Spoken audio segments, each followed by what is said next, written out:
САД и Европската Унија гласно говорат дека Македонија треба да се бори со корупцијата, а власта си изгласа измени на закон каде на криминалците им застаруваат делата или пак им се намалуваат затворските казни.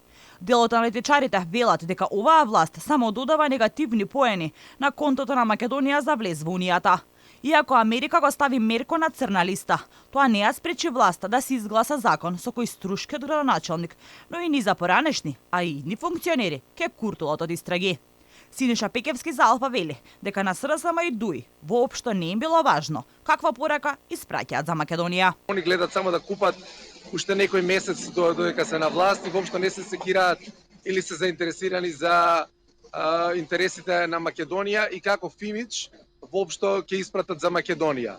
Дел од поранешните дипломати проблем гледаат не само во тоа што властите до нашите стратешки партнери испраќаат лоши пораки, туку и со овие измени на кривичниот законник, властите се чини како да не се борат за корупцијата, туку само бараат сламка за спас за себе си. Поранешниот амбасадор во Лондон Донев за Алфа вели дека што и да се случи со уставот на Македонија, секогаш постои можноста, особено сега заради корупција, некој од членките да не каже стоп. Во овој момент Република Македонија многу не се разликува од некои други држави во светот кај што нема владење на правото.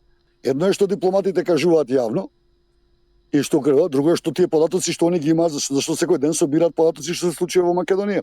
Амбасадите цело време тоа го работат. Главните пораки на меѓународните ташкаши речиси цело време се дека Македонија треба да се бори со корупцијата.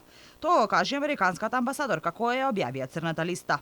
И заменик помошникот државен секретар на САД и специјален представник за Западен Балкан Габриел Ескобар на заедничка пресконференција со премиерот Димитар Ковачевски го исцрта профилот на земјите кои САД ги сметаат за партнери. САД ги гледаат како природни партнери оние што се посветени на европската интеграција, НАТО и на борбата против корупцијата, порача тогаш Ескобар.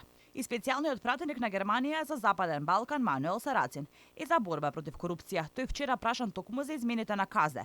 Рече дека е изненаден што власта го направила ова молчешкум. Европската Унија ќе сака да даде свое мислење, оти комисијата ги проверува и заштитува договорите. Ова е голема работа, рече Сарацин.